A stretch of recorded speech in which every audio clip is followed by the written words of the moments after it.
Les spécialistes de la santé s'accordent à dire que l'alimentation détermine l'état de santé de tout être humain.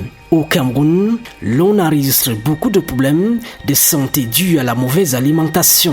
On dénombre les cas de diabète, d'hypertension artérielle et de l'arthrose. Quand vous faites des statistiques, vous vous rendez compte que sur 20 personnes, il y a 15 qui souffrent d'arthrose, il y a 18 qui sont diabétiques et qui sont hypertendus. Les maladies sont chroniques et sont énormément répandues. La situation devient de plus en plus préoccupante dans un contexte où le capitalisme prend le pas sur les activités commerciales. Il n'est pas rare de trouver des produits de consommation comme le plantain, la banane, les légumes, les avocats, entre autres, vendus dans les espaces marchands de nos villes contenant des substances nocives à la santé, notamment du formol. Or, ingérer ces substances dangereuses vient davantage compliquer la situation. On a énormément de cancers aujourd'hui. Le cancer ne regarde même plus l'âge.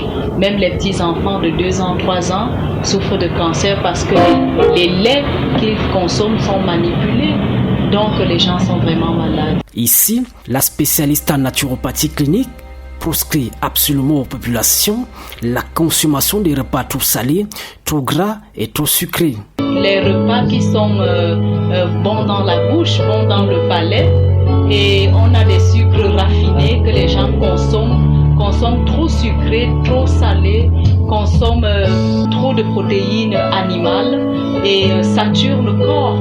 Donc c'est ça l'alimentation de nos jours, les fast-food, les porcs braisés avec toutes sortes d'assaisonnements qu'on appelle des bouillons, ces choses que notre corps n'arrive pas à supporter, qui finissent par encrasser le corps et qui finissent par le rendre défaillant. Et vous vous rendez compte que ça, c'est des habitudes aujourd'hui. Pour montrer la voie à suivre, elle nous partage son alimentation. Mon mode alimentaire tourne autour des légumes, des fruits, des protéines végétales que les gens oublient, comme le haricot, le coquille, le pistache, le sésame, le soja. Les repas qui glissent sont intéressants aussi. Nous avons les gombos, nous avons le kelekele, nous avons les mbols, les ndor, qui vont aller faciliter le transit intestinal pour que certaines choses ne traînent pas trop longtemps dans le corps. Parce que quand ça traîne longtemps, ça se décompose, ça se dégrade et c'est très dangereux pour la santé. Donc on diminue également les portions de farine, diminuer les portions de farine et féculents.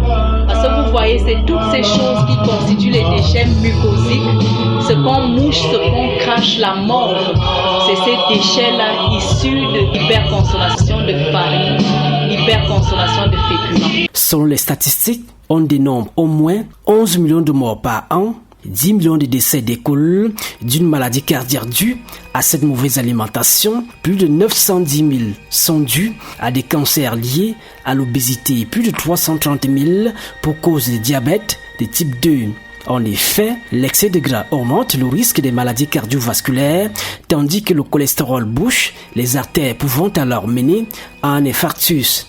L'excès de sel, de son côté, augmente l'hypertension artérielle et peut même causer une insuffisance rénale dans les cas les plus graves. Associés à un manque de sport, ces abus mènent à l'obésité et bien d'autres maladies. C'est donc le combat que mène en ce moment le docteur Brian K. de la Fondation médicale Alzheimer et SIC. La spécialiste en naturopathie clinique profite de toute occasion, comme ici au siège de l'association Action Émergence, la foi par les œuvres, pour sensibiliser la population sur cette question de santé publique.